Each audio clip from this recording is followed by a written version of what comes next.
I was helping my daughter with her spelling words. Rain tapped the windows. Her pencil moved slow, thoughtful. Then she stopped, reached into her pocket, pulled out a crumpled paper like it burned her fingers. "A man gave this to me at the park," she whispered. "He said, he knows Mommy very well, and to give it to you when she wasn't around." I took it from her, hands steady, heart not. I unfolded the paper slowly. 4 lines, messy handwriting, no signature. "She lies to you. She lies to me. Meet me where it started. I'll bring proof." I didn't flinch, didn't speak. I only stood up, pulled her into my arms, and started locking the doors. There are moments you remember because they matter, others because they hurt. That moment, it was both. I'd always suspected something. The late-night showers, the double-charged Uber rides, the perfume she didn't wear for me. But I buried it, because love is loud and doubt whispers. Until it doesn't. I thought about that man at the park. What kind of person gives a child a note meant to detonate a marriage? Someone with a grudge, or someone with nothing left to lose. I told my wife about the stranger. She didn't blink, didn't ask to see the note, just smiled. Too wide. "Creeps everywhere these days," she said. And just like that, she buried it. But I didn't. Not this time. That night, I checked her phone. She was asleep. Password changed.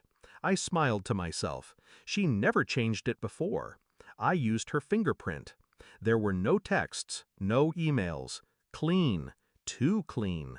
I opened the deleted folder, found a thread with a contact labeled Work, East. Only one message left. "It's getting harder to lie. She's asking questions." She, not he, not me, someone else. I downloaded everything: call logs, location data, backups, passwords, cloud drives. I mapped her for a month. Same number, same hotel, every Wednesday. Meanwhile, she smiled at our daughter's piano recital and kissed me like she meant it. The man from the park knew. He'd seen the show from the outside. Now I was watching from within. The park bench was wet. He was already sitting when I arrived. Hood up, head down. I didn't ask questions, just sat. He handed me a flash drive. "2 years," he muttered. "She told me you were divorced. She told me he was no one, a client, barely remembered." The drive held photos, hotel rooms, dates, texts. One stood out. "You're the only real thing in my life. Everything else is pretend." Pretend. That was what I'd become, a placeholder, a lie. He looked at me then, regret in his eyes. I walked away. She kept pulling me back. "I just thought you deserved to know." He left before I said anything. I didn't chase him. Didn't need to. Truth doesn't need witnesses. It just needs to be seen. She was in the kitchen, humming, cooking breakfast like we weren't a lie. I slid the flash drive across the table, said nothing, watched her face.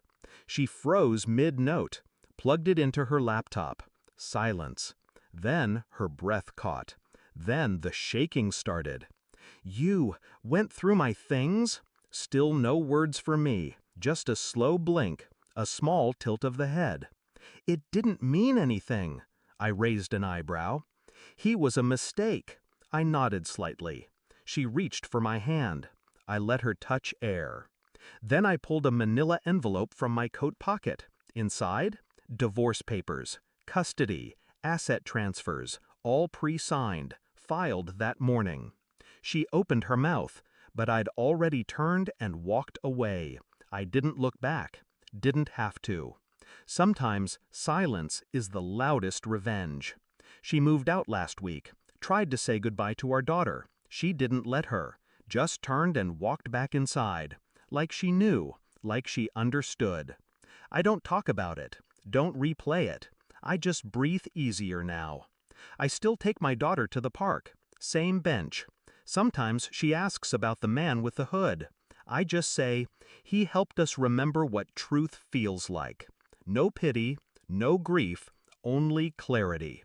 And the quiet satisfaction that comes from knowing she'll never lie to anyone again without remembering exactly how it ended. With a crumpled note and the silence that followed.